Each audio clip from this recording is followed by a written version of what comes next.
paragraph which starts with Okay, so we do chapter 15, page 121, you said? Hanji Prabhuji, and Oh. it's the very last paragraph where it says sometimes an impersonalist may gradually. We'll have to start from there. Yep. Okay, all right, so let's start there. Who would like to read? Oh, sorry, were there any other questions before we start? No? Okay, all right. Whoever wants to read the first paragraph. I can start, Prabhuji. Go ahead, Prabhu. Sometimes an impersonalist may gradually elevate himself to the personal conception of the Lord. Personal conception of the Lord. Bhagavad Gita confirms this after many birth centers. He who is actually in knowledge surrendered into me. By such a surrender, an impersonalist can be elevated to the Vaikuntha, Lok spiritual planet, where as a surrendered soul, he remains bodily features like those of the Lord. So here the Bhagavad Gita shlok, I think, is a Bahunam Jarmane Ante Prabhuji. Yes. Vasudev Saramay So Mahatma Sudurave. Yes. Should I read next, Prabhuji, or just very small paragraph though? So hold on for a second. Let's make sure that we understand this paragraph. So you're right that that's the verse that is being referred to here. And it's basically saying that sometimes a jnani, after many, many births, assuming he gets devotee association, can actually become a personalist, and which just means that he starts to understand and believe in the personal form of the Lord, and he becomes a devotee. And if that happens, assuming they get perfection, they get to Vaikuntha Loka, not Goloka, Vaikuntha Loka. And this is a particular type of mukti, which says same bodily features like the Lord. So what's the name of that mukti? Does anybody know? Sarupya. Sarupya. Yes, absolutely. So they get Sarupya Mukti. Okay, all right. Prabhuji, go ahead. Next paragraph.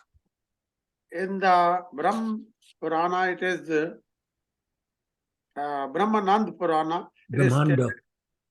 Those who have achieved liberation from material contamination and those who are demons and are killed by the Supreme Personality of Godhead become absorbed in the Brahma conception of life and reside in the spiritual sky of the Brahm Jyoti. The spiritual sky is far beyond the material sky, and it is confirmed also in the Bhagavad Gita that beyond this material sky there is another internal sky, the enemy, and the impersonalist may be allowed to enter into the Brahman and effulgence, but the devotees of Krishna are promoted all the way to the spiritual planet because the pure devotees have devoted their spontaneous love for the Supreme Personality of Godhead. They are allowed to enter into the spiritual planet to enjoy spiritual bliss in association with the Supreme Personality of Godhead. Right. So here, Rupa Goswami is explaining the difference. One more time, he's explaining the difference between the, let's use the term end result for a devotee versus the end result for an impersonalist. So, Rupa Goswami is quoting from Brahmanda Puran. He's saying that the impersonalists who are only interested in ceasing their material contamination, once they have done that, they get the same destination as the demons who are killed by Krishna or any incarnation of Krishna, which is the Brahman effulgence. And that's where they reside until they fall down. They do not go beyond that.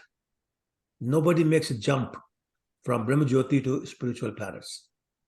If they at all end up going there, they come down to the material world first, then they do the proper service, and then they go.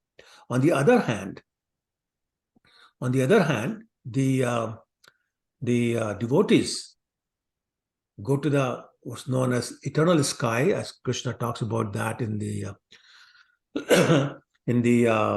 in chapter 15, text 6. How does it start? Natad bhasete suryo, natad pavaka. Yeah. So that is where the devotees end up going. But the enemies and the enemies of Krishna and the impersonalists, they cannot go there. They're not allowed to enter beyond that. And the reason is that the pure devotees have developed their spontaneous love for the God, for the Supreme Personality of Godhead. Now, what does it mean in practical terms that they have developed spontaneous love for Krishna? In practical terms, what does it mean?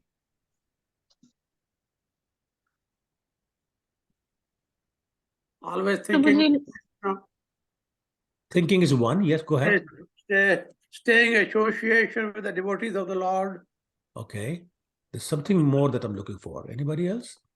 Probably like you had explained in the last class, probably that all the residents of Vrindavan, how their consciousness 24/7 is in Krishna. So that is spontaneous. Yes, yes.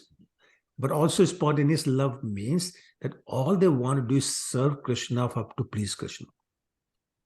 All they want to do is please Krishna. That's it. That's their whole aim of life.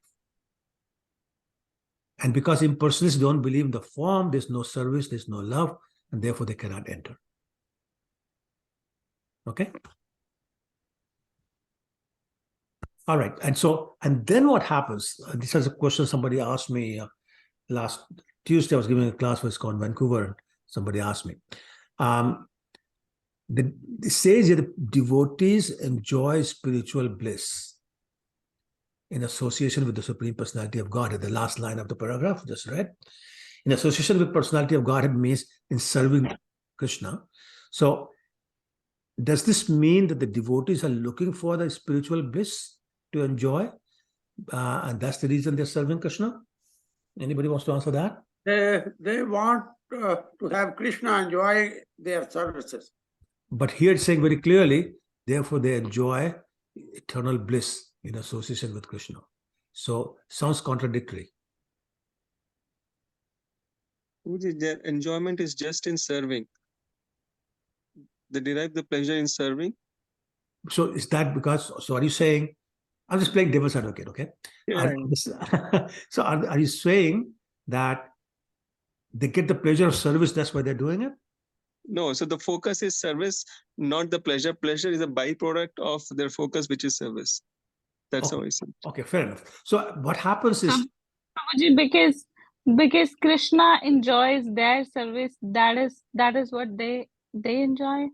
Yeah, so you're right. So I mean, both of you are right. So basically what's happening is 411 is happening. 411 is Je Jatha Mam Prapadyante Tas Tatha Bhajamyam. So Krishna is saying, you're giving me pleasure? Great, so I'll give you pleasure. And that's the pleasure that the devotee feels. The devotee feels the pleasure of pleasing Krishna. So the goal is not to please myself. But Krishna says, no, it's okay. You give me the pleasure, therefore I'll give you the pleasure. Okay, so it's not their intention, but Krishna says, no, I don't care what your intention is. I'm going to give you pleasure anyway. Okay? Is that clear? Yes, Prabhuji. All right. So next paragraph, who wants to read it? I can read, Prabhuji. Please go ahead.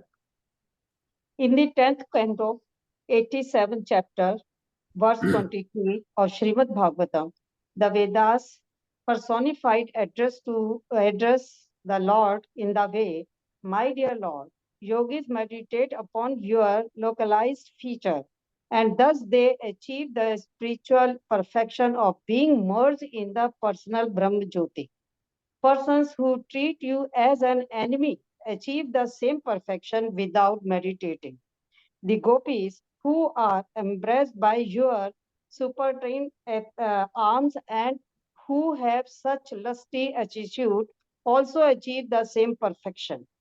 And as far as we are concerned, being different demigods in charge of the different parts of the Vedic knowledge, we are always following in the footsteps of the gopis. Thus, we hope to attain the same perfection. By the same perfection, we must always remember the example of the sun and the sunshine. Those who are impersonalists can merge into the sunshine like Brahmjyoti, whereas those who are in love with the Supreme Person enter into the supreme abode of the Lord, Gokul Vrindavan. Right. Golak Vrindavan. Thank you. So this whole chapter is same thing has been repeated so many times in different ways.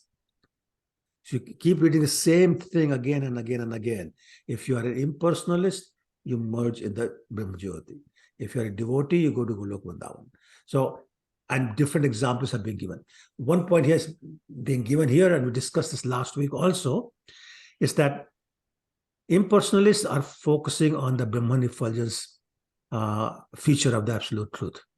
The yogis are focusing on Paramatma feature. But the destination is, for both of them, is the same. It's Brahman effulgence. So that's one point.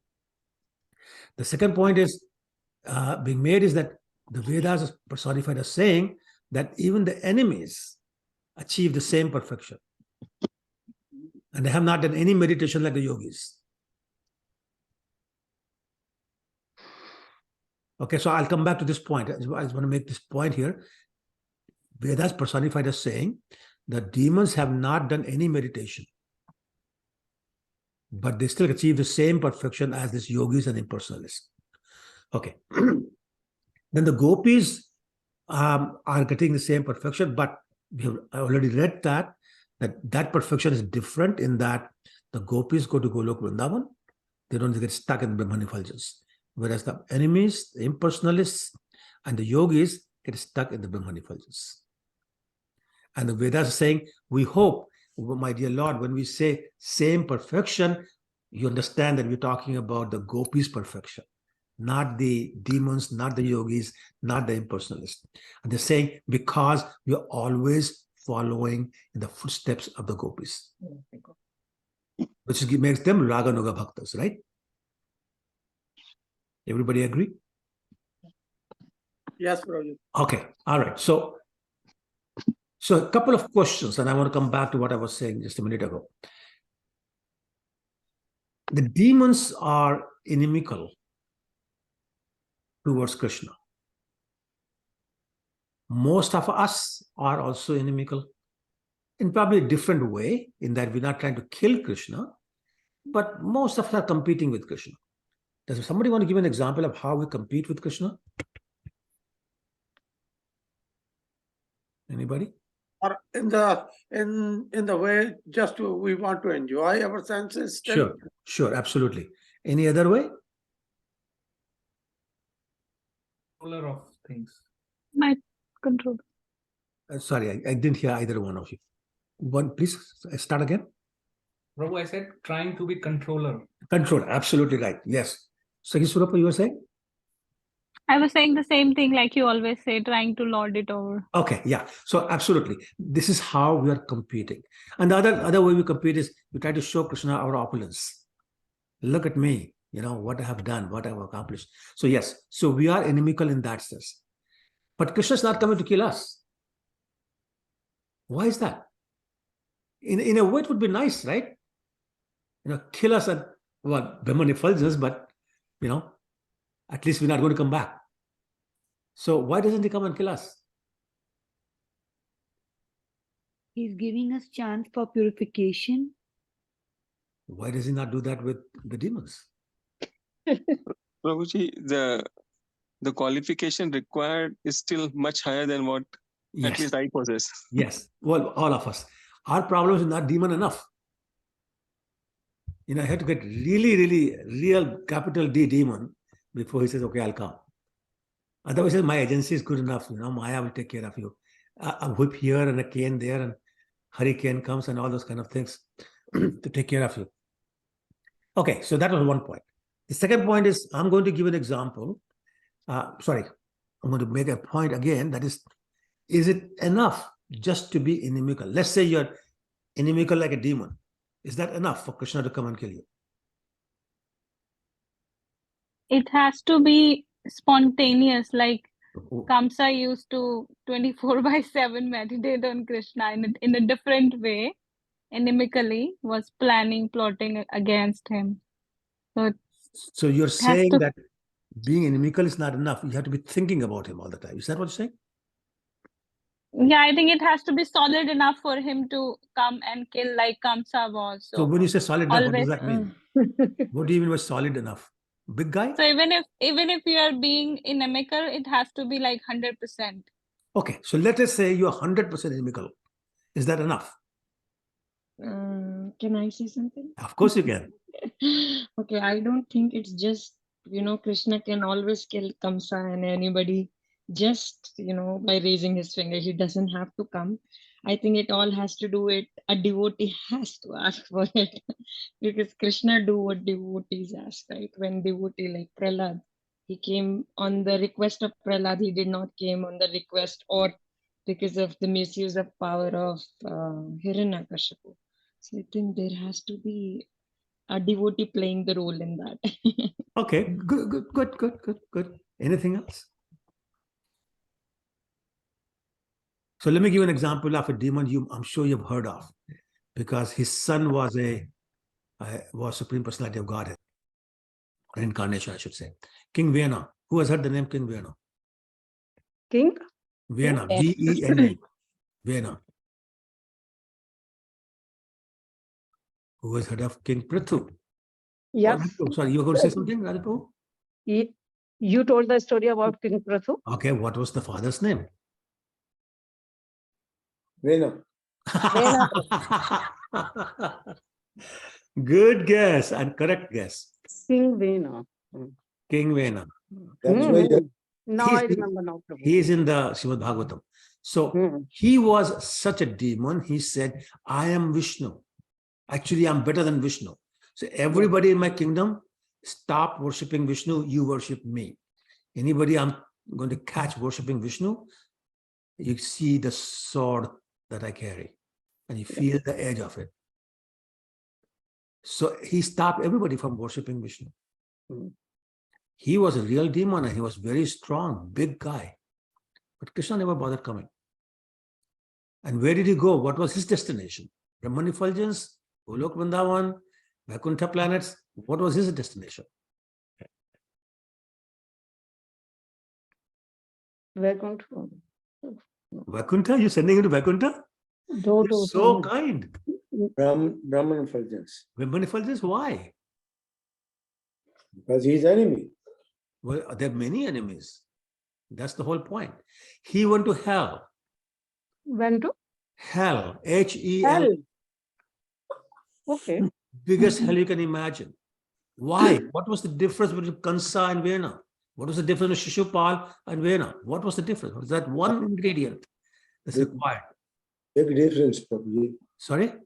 Because he was killing other people, but Kamsa was not killing. Are you kidding me? Kansa was not killing? Are you kidding me? Lots of devotee came. Anyway, so that... No, Prabhu, I think. No. Prabhuji, Kansa was remembering that like Krishna is the Lord who will kill him. Yeah. But Yes, that's the key. King Vain, he was saying that I am the Lord. So the key is Kansa, Shishupal, all these demons were always thinking about Krishna. Krishna, yeah. And that's what purified them. Did not leave the inimical attitude, but that's what purified them and they became eligible to merge in the Brahman effulgence. Yes. But Vena never thought of Krishna. He just said, I am Vishnu, you serve me or I'll kill you. That was the difference. So therefore, to go to Brahman effulgence, you have to be thinking about Krishna all the time. And that's a problem with us too. We're not big enough demon and we're not thinking about Krishna all the time. So why would you bother coming here? Okay. Am I making sense? If not agreeing, please raise an objection.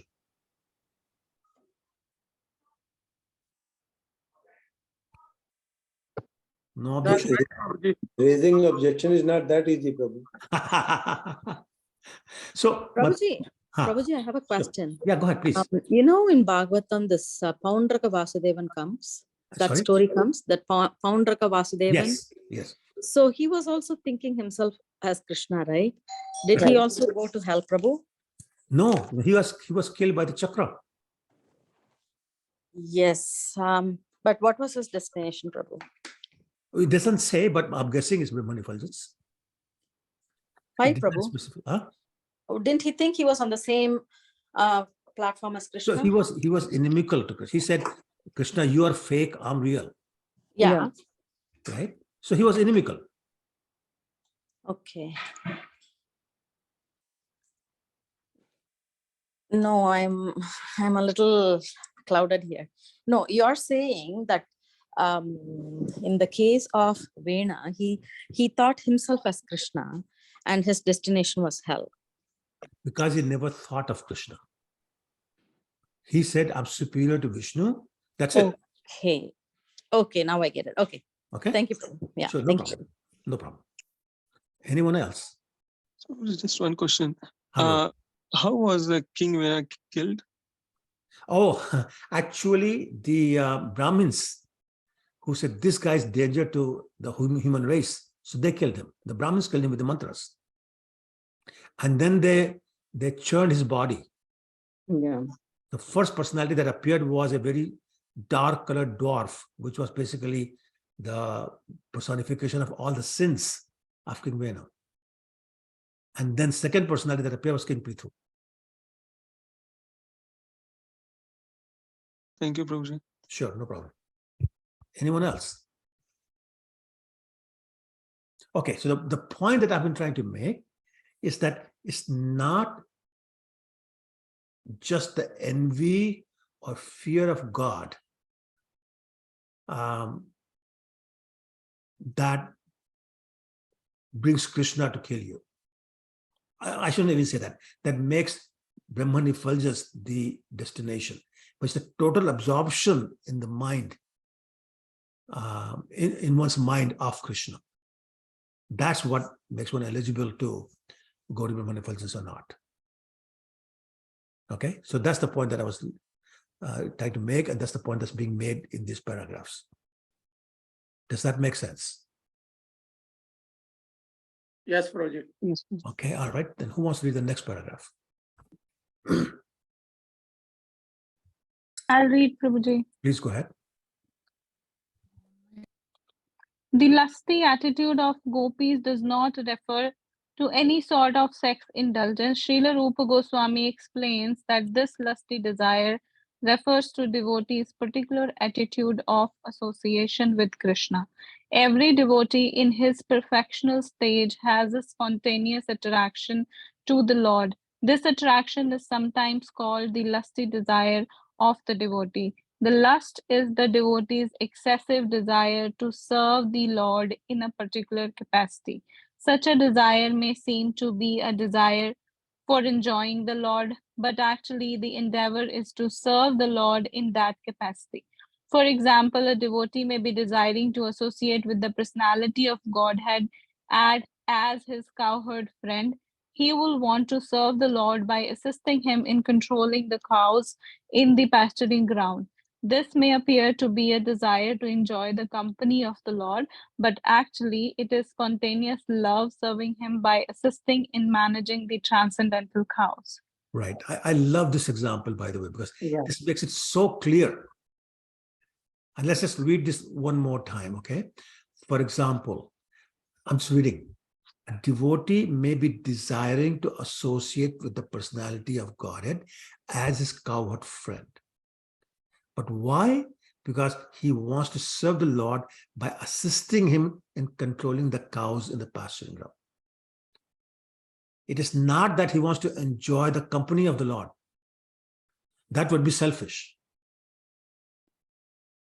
But because not selfish is spontaneous love, he wants to serve the Lord by assisting him in controlling the cows in the pasturing ground. So the motivation is to assist the Lord out of spontaneous love, not to enjoy the company of the Lord. That the Lord gives. Okay?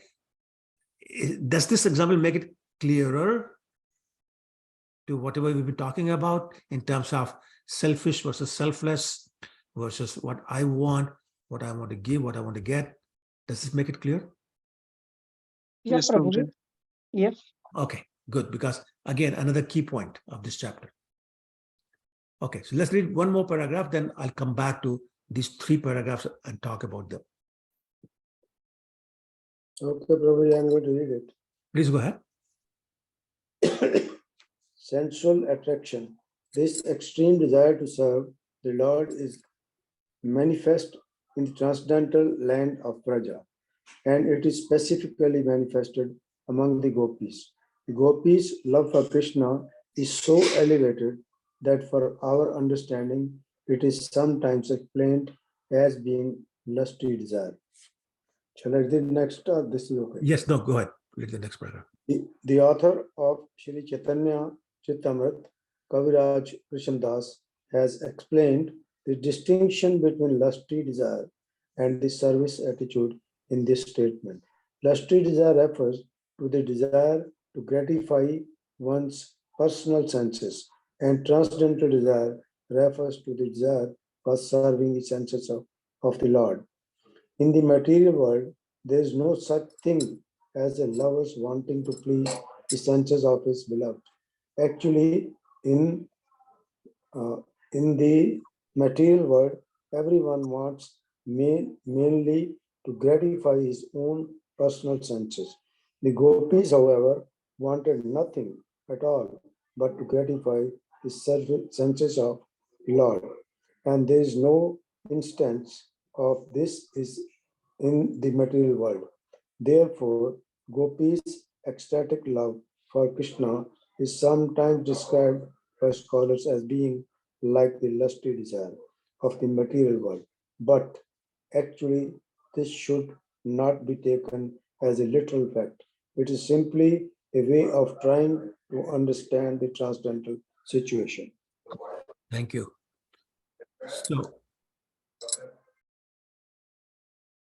So sometimes we use terms that we are familiar with to understand what's being said, but that can lead to misunderstanding also. And here is one situation with the use of the term lusty desire. We in the material world understand what that means, and it means something very selfish. In that lusty desire is for my pleasure, not for the pleasure of the other person. But in the transcendental realm, the spiritual world, lusty desire is not that. It's simply a way of trying to understand what happens in the transcendental world, which is the person with the so-called lusty desire is simply trying to please the senses of the lover or the other person, in this case, Lord Krishna. But because if we kept saying transcendental desire, people say, what is that? Everybody understands lusty desire, but not many people understand transcendental desire.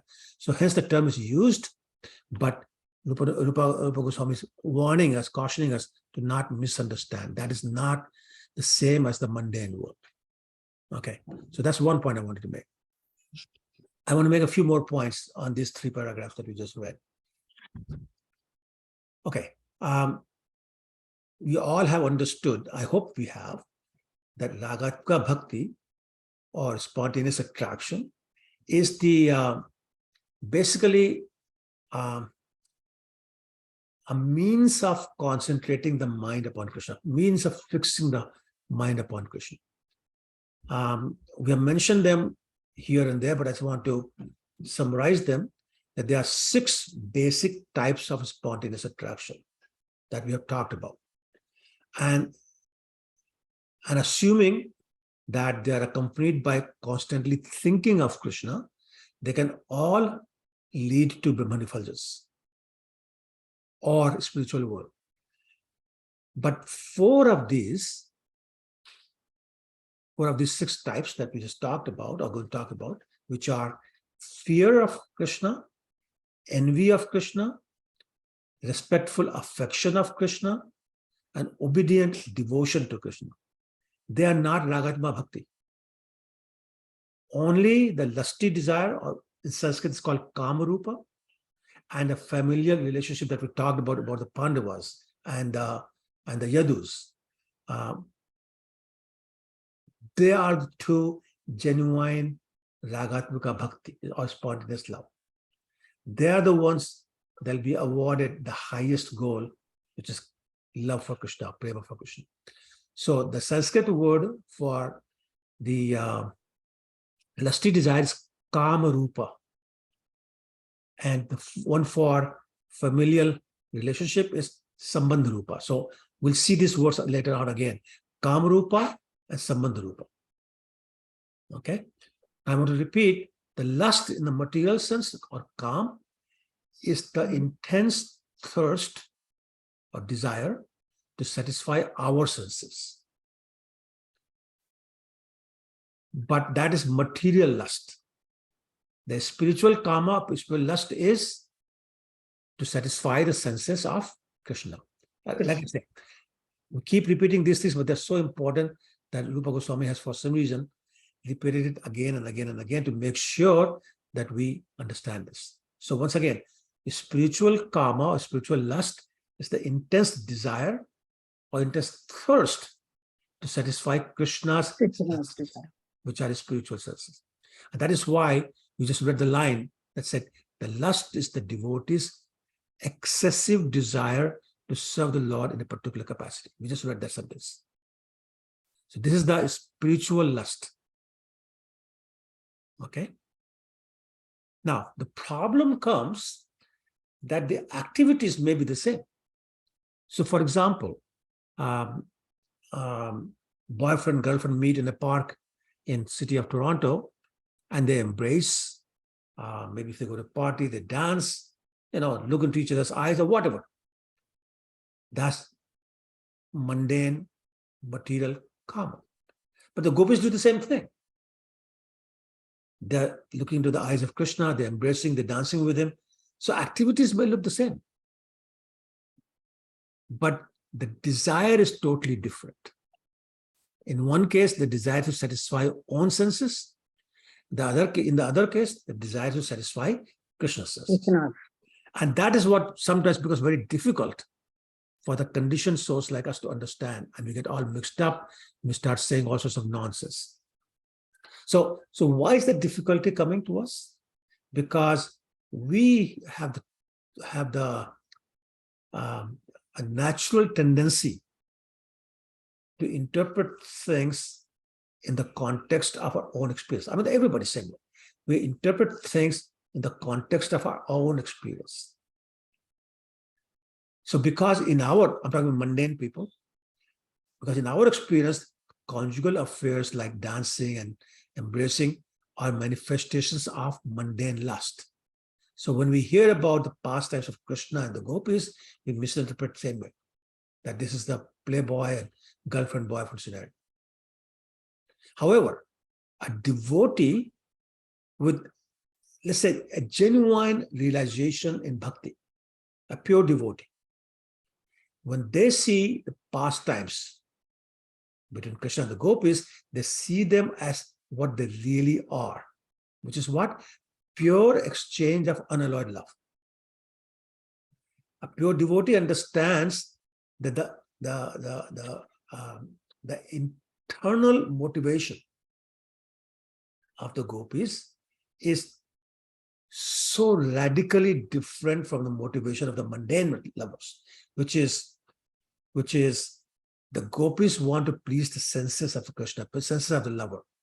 Whereas mundane case, each lover is trying to satisfy their own senses. Even though the two activities in the material world and the spiritual world look the same, they appear similar, but there's a world of difference. Prabhupada explains actually the difference is like iron and gold, no comparison. Obviously, material world is iron, and the love in the spiritual world is like gold. So once again, selfish desire is the motivation for material lust, and selfless desire is the motivation for spiritual lust. In the mundane world, every action is selfish. In the spiritual world, every action is selfless, exclusively for the pleasure of Krishna. Okay. Now, sometimes it may appear to the mundane people that even the activities of the gopis or the residents of Vrindavan are selfish, because once again, they're happy. So are they doing it for their own happiness? And this is what we were discussing a few minutes ago. No. They're doing it for Krishna's pleasure. It's just that Krishna returns that favor by giving them pleasure. So they know that Krishna takes pleasure when his devotee is pleased. And therefore, they react to that and they become happy. But the only reason they're becoming happy is that Krishna is happy. And Krishna is giving them the pleasure. So to somebody else, it may look like they're acting for their own pleasure, but that is not the case. Okay? The spiritual lust can never be selfish. Okay? So therefore, once again, repeating it, when Rupa Goswami says Krishna's relationship with the gopis is lusty, Kam Rupa we're talking about, then it's in speaking figuratively only, not literally, so that we can understand in our own terms. Okay, there was a sentence we just read. Gopis' ecstatic love for Krishna is sometimes described by scholars as being the lusty desire of the material world, but actually this should not be taken as literal fact. It's simply a way of trying to understand the transcendental situation. Right? We just read that 123. Okay, so gopis are consumed and obsessed by a passion to satisfy Krishna. And that force is literally beyond our ability to understand. How can somebody be so consumed, so obsessed to please the other person? This is beyond our ability to understand, because we are always in the material world with mundane lust. We're always thinking about us. The single most consuming and overwhelming urge that we have is to satisfy our desire. So when we see gopis doing something that we do, we automatically think, no. They try to please themselves, but that is not the case. Gopis are trying to simply please Krishna, serving him. Even when they came to the forest, when Krishna played his flute just before the Ras Leela, Srimad Bhagavatam says very clearly in chapter 29 that they came to serve Krishna, not for their pleasure. They came to serve Krishna because they said Krishna wants us to come and serve them. And they broke all the chains of familial restrictions, social restrictions and constraints. They dropped whatever they were doing. They ran because Krishna wants them to come and serve him.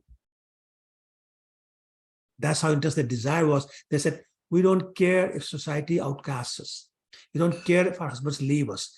We don't care if people say bad things about us. We don't care if our reputation is lost. And we know we'll probably never be allowed to come back home, but we are going anyway. Why? Because our Krishna wants us to come and serve him, to please him. That's the intensity of the desire. That's the eagerness to serve. That's the passion they have to simply please the senses of Krishna. Who cares if their life goes to hell? It doesn't matter. That is why the famous story about Krishna pretending to have a headache, and the cure was somebody gives dust from the lotus feet that can be applied to his forehead. Everybody, including all the wives, all the yogis and jnanis, everybody refused. But the Gopis said, take it. Naradu said, you'll go to hell. We don't care if we stay in hell for eternity. Our Krishna should be cured. Everything about Krishna's pleasure. That's the intensity. That's the passion. That's what we're talking about here. Questions or comments? Madhumata is looking very intensely. Very nicely explained, Prabhu. Really, really nice. Okay. Any questions or comments? Okay. All right. So who wants to read the next paragraph? Because that makes this point even more emphatically. Okay, I can read, Prabhu. Please go ahead. Okay, are we going to start with the author or the Okay. extreme desire? Great devotees. We are on sensual attraction, right? Right. So we finished that one paragraph, right? Third paragraph. Or Great devotees. Oh, great devotees. Okay, I got it. Yeah. Great devotees up to the standard of Uddhava are very dear friend of the Lord, and they desire to follow in the footsteps of the gopis. So the gopis' love for Krishna is certainly not material lusty desire. Otherwise, how could Uddhava aspire to follow in their footsteps? Another instance is Lord Chaitanya himself. After accepting the sannyas order of life, he was very, very strict about avoiding association with women. But still he taught that there is no better method of worshipping Krishna than that conceived by the gopis. Thus, the gopis' method of worshipping the Lord as if impelled by lusty desire was praised very highly even by Sri Chaitanya Mahaprabhu. This very fact means that although the attraction of the gopis for Krishna appears to be lusty, it is not in the least bit material. Unless one is fully situated in the transcendental position, the relationship of the gopis with Krishna is very difficult to understand. But because it appears to be just like ordinary dealing of young boys and girls, it is sometimes misinterpreted to be like the ordinary sex of this material world.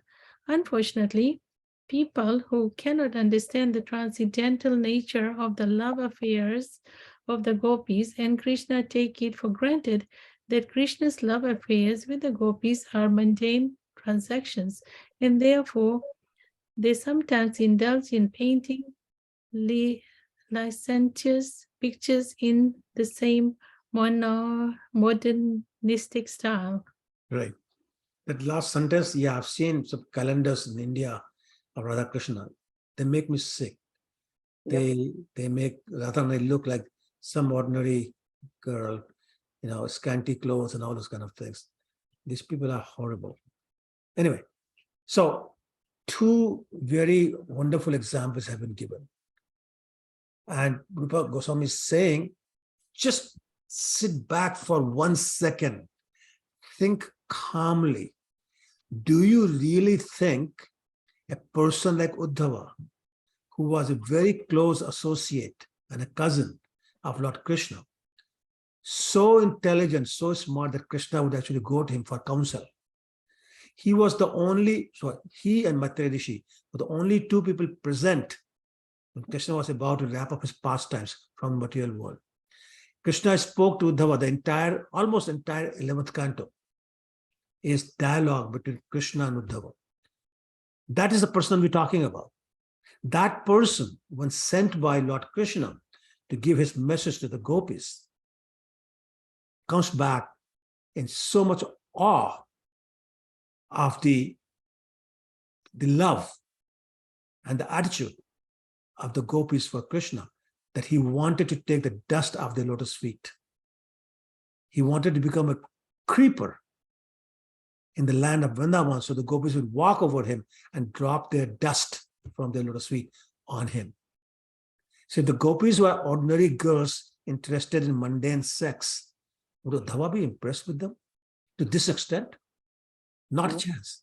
So therefore, Rupa Goswami is saying that alone proves the point that the gopis' love was pure, totally devoid of any tinge of selfishness, any tinge of desire for their own pleasure. It's pure, pure, pure in the sense that it's all about pleasing Krishna. It was all about pleasing the senses of Krishna. It was all about making Krishna happy. So all about serving Krishna to make him happy. So that's one example. The second example Goswami is giving is Lord Chaitanya himself. Now, who's Lord Chaitanya? Lord Chaitanya is, you already know, Krishna in the mood of Radharani. So in some sense, we could say it's Radharani. Lord Chaitanya, and not only that, Lord Chaitanya in this particular pastime, he took sannyas. And he was very, very strict about associating with materialistic people and women. Very, very strict. Like he wouldn't even see them. And there he is, praising the love of gopis for Krishna. So think about it. If the gopis were influenced or affected by this mundane sex desire, would Lord Chaitanya ever appreciate them? He not only appreciated them, he said, this is the highest. When he had his conversation with Ramanand Rai, and he asked, what is the ultimate goal of life? And Ramanand Rai started Varnashram Dharma. Then he moved on to, what was it?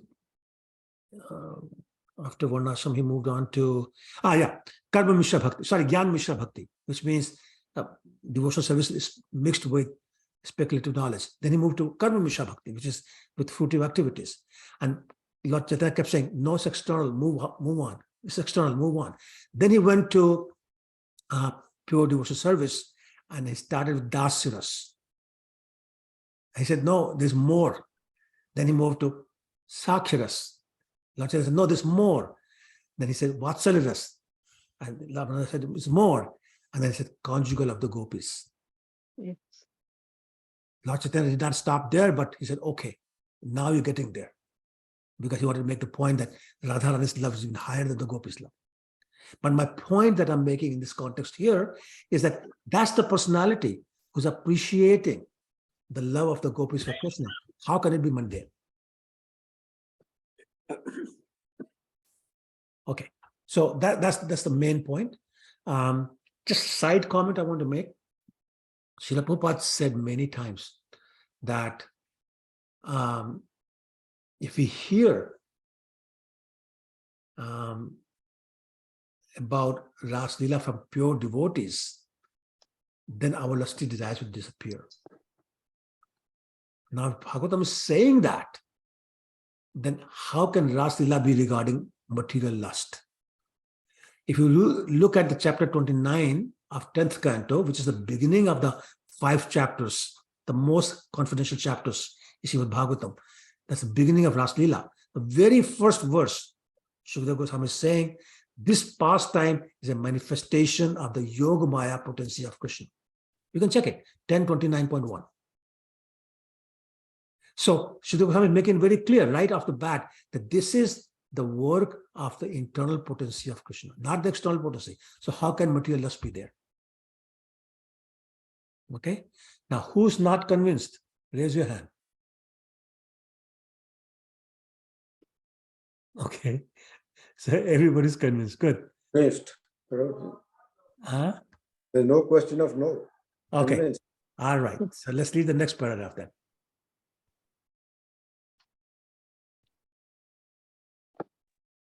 Okay, would you like me to continue? Because it's the last one here. Well, unless somebody else wants to do it. Yes. I can read, Prabhuji. Go ahead. On the other hand, the lusty desire of Kubja is described by learned scholars as being almost lusty desire. Kubja was a hunchbacked woman who also wanted Krishna with great ecstatic love, but her desire for Krishna was almost mundane. And so her love cannot be compared to the love of the gopis. Her loving affection for Krishna is called Kama Praya, or almost like the gopis' love for Krishna. Right. So, I mean, it's a very timely example that Rupa Goswami has included, because he basically further highlighting the exalted purity of Gopis' love for Krishna. Rupa Goswami is saying that Kubja, she also wanted Krishna with great ecstatic love, but her desire was excuse me, almost mundane. She wanted to make herself happy also. So therefore, her love for Krishna cannot be compared to the love of the gopis. And therefore, the term being used for that is kama praya. Praya means almost. So almost like the love of the gopis, but not quite. Okay, that her attraction was not as pure as the gopis. She was trying to make Krishna happy, but she wanted to be happy herself also. And that's the difference. So that selfish desire that thinks her attraction for Krishna excludes her from the category of Kamrupa.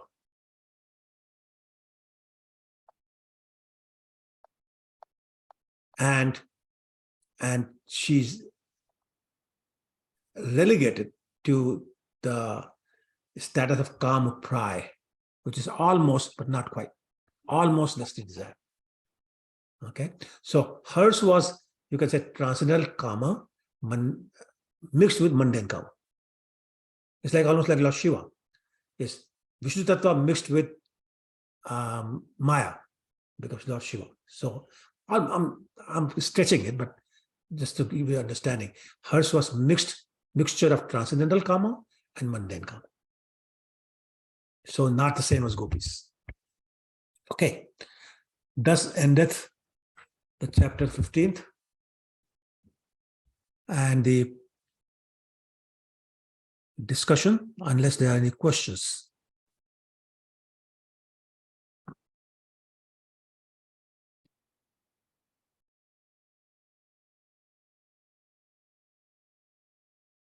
Okay, looks like we're going to go home early today.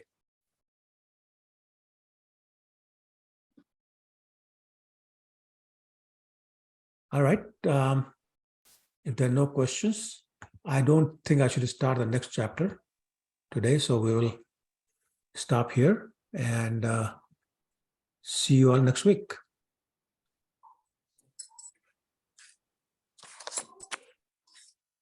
Still, we have half an hour. Right? Yeah, we have half an hour. If you have questions, we can discuss. जल्दी छुट्टी हो गई आज. Well, depends.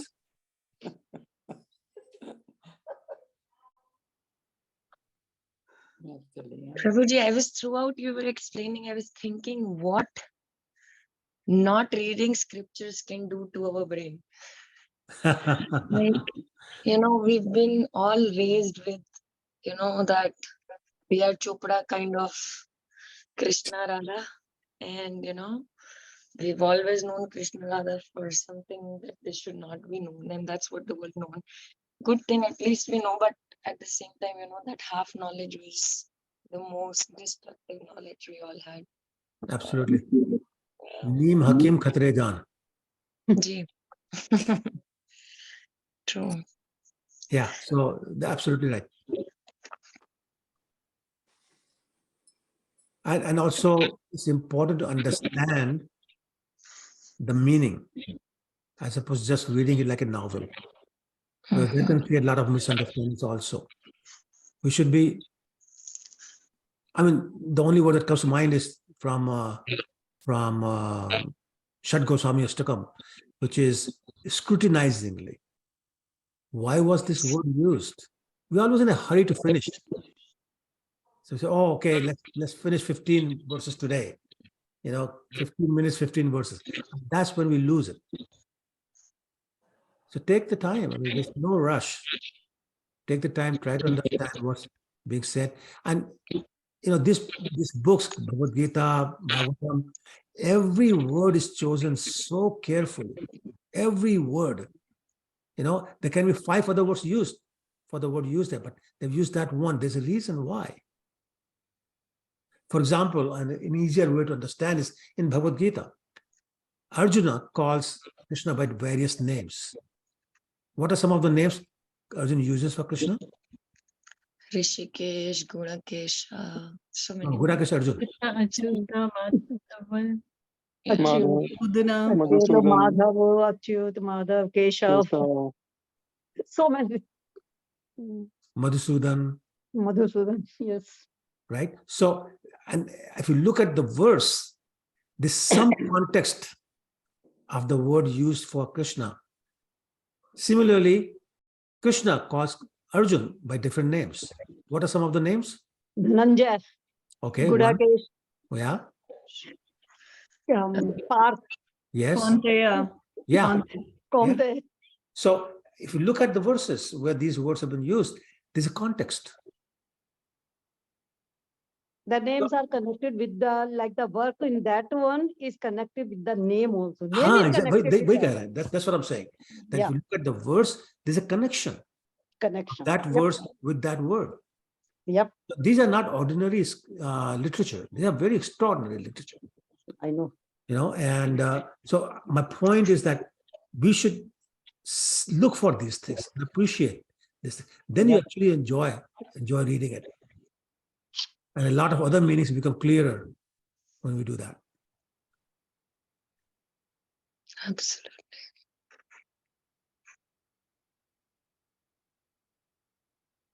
Okay. Any other comments or questions? Okay, so we'll see you next week. Vanchakalpatarubhyascha kripasindhubhyascha patitanam pavanebhyo vaishnavebhyo namo. Jai Shri Prabhupada ki jai, Shri Rupa Goswami ki jai. Hare Krishna. everyone. Thank you, Prabhuji. Thank you, Thank you. everyone. Thank you. Thank you, everyone. Thank you so much, Prabhuji. Hare Krishna. Hare Krishna. Hare Krishna. Hare Hare Krishna. Krishna, Hare Krishna. Thank you, Prabhuji. Hare Thank Krishna. you. Katwanga Prabhu, have a good trip.